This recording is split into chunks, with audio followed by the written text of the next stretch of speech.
Hamas ने साफ साफ कह दिया है कि गाजा की सुरक्षा पर हमारा ही कंट्रोल रहेगा। हम हथियार भी नहीं छोड़ेंगे, कंट्रोल भी बनाकर रहेंगे, अमेरिका को जो करना है कर ले।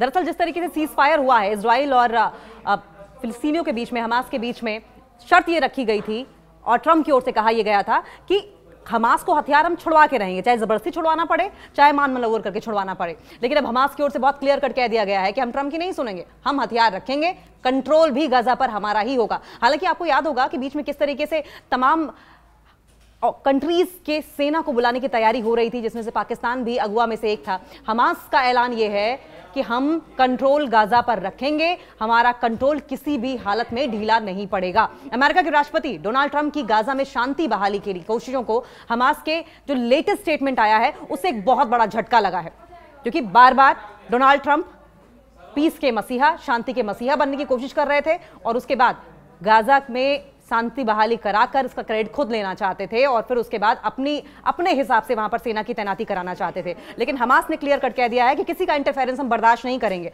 हमास नेता मोहम्मद नचतोल ने साफ कहा है कि संगठन गाजा की सुरक्षा अपने हाथ में ही रखेगा। फिलहाल हथियार डालने का हमारा कोई इरादा नहीं है और जिन्हें यह लगता है कि हम हथियार डालेंगे वो गलतफहमी का शिकार हैं। अमेरिका गाजा में युद्ध विराम के बाद, सीज फायर के बाद एक स्टेबल पीस चाहता है, एक ऐसा ढांचा चाहता है, एक ऐसा इंफ्रास्ट्रक्चर चाहता है जो कि स्टेबल पीस की ओर लेकर जाए और इसीलिए सीज फायर के बाद एक स्थायी, एक स्टेबल शांति ढांचे की योजना पर काम कर रहा है।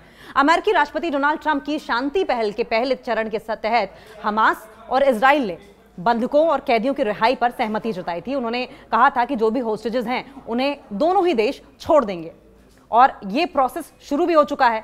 हालांकि हमास के लेटेस्ट स्टेटमेंट से इस बात को लेकर संकेत मिलते हैं कि समझौते के आगे के जो स्टेप्स हैं, आगे के जो चरण हैं, उनमें अड़चनें आ सकती हैं। वजह यह है कि हमास की अपने टर्म्स एंड कंडीशंस हैं, इजराइल न जाने कितनी ऐसी शर्तें हैं जिन्हें मानने को तैयार नहीं है। इजराइल रह रहकर धमकी दे रहा है, इजराइल रह रहकर सीज फायर का उल्लंघन कर रहा है, इजराइल रह रहकर अब भी अटैक्स पर अटैक कर रहा है।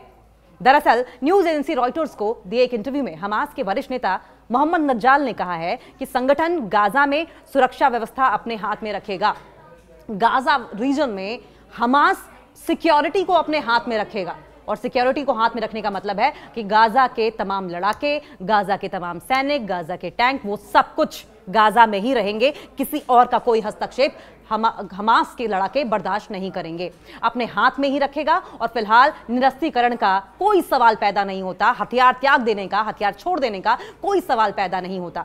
हमास की तरफ से ये स्टेटमेंट तब आया है जब ट्रंप कई बार धमकी दे चुके हैं, एक बार नहीं कई बार धमकी दे चुके हैं कि अगर हमास ने हथियार नहीं छोड़े तो अंजाम बुरे होंगे। अब सवाल इस बात को लेकर भी उठाए जा रहे हैं कि ट्रंप की मंशा क्या है, जबरदस्ती हमास से हथियार छुड़वा कर वो क्या प्लान वहां पर लागू करना चाहते हैं। और हमास को डर इस बात का है कि अगर उन्होंने हथियार छोड़ दिए तो गाजा का पूरा इलाका जो है वो किसी और के कब्जे में आ सकता है। ट्रंप के प्लान को बड़ा झटका लगा है। हमास नेता नज्जाल ने कहा है कि संगठन 5 साल तक के सीज फायर के लिए तैयार है ताकि गाजा का पुनर्निर्माण, गाजा का रिस्ट्रक्चरिंग किया जा सके, लेकिन इसके साथ हथियार छोड़ने की शर्त स्वीकार नहीं होगी।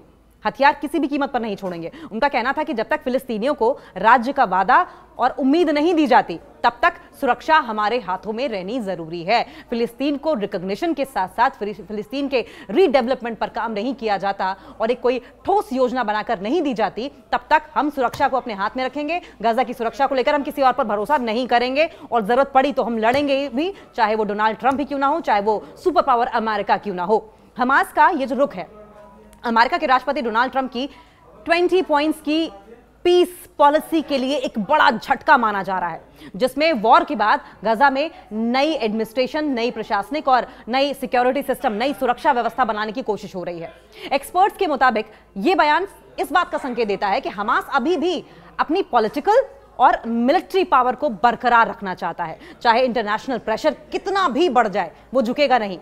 अमेरिका की योजना पर पानी फिरता हुआ दिखाई दे रहा है। अमेरिकी राष्ट्रपति डोनाल्ड ट्रंप की मिडिल ईस्ट शांति योजना में हथियार को, गाजा को हथियार मुक्त क्षेत्र बनाने की बात कही गई है ताकि इजराइल और फिलिस्तीन के बीच में एक स्टेबल सुलह, एक स्टेबल सॉल्यूशन आ जाए, एक स्थायी सुलह की नींव डाली जा सके। लेकिन हमास का जो नया रुख है, हमास के नए रुख से ये बात तो कम से कम साफ है कि संगठन किसी भी विदेशी दबाव में अपने सैन्य ढांचे को, अपने मिलिट्री स्ट्रक्चर को खत्म नहीं करेगा, खतरे में नहीं डालेगा। जो पॉलिटिकल एक्सपर्ट्स हैं ये मानते हैं कि जब तक हमास गाजा की सुरक्षा अपने हाथों में रखता है तब तक कोई भी स्टेबल सॉल्यूशन मुमकिन ही नहीं है।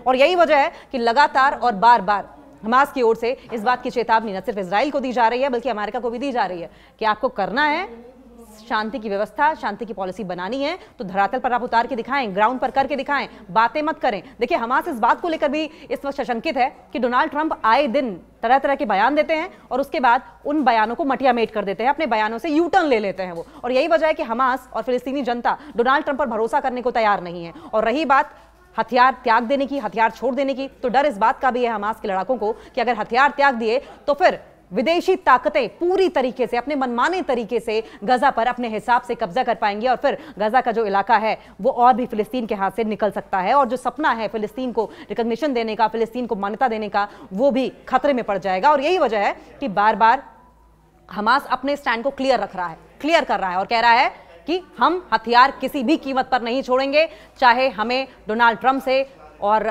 तमाम विदेशी ताकतों से लोहा क्यों ना लेना पड़े।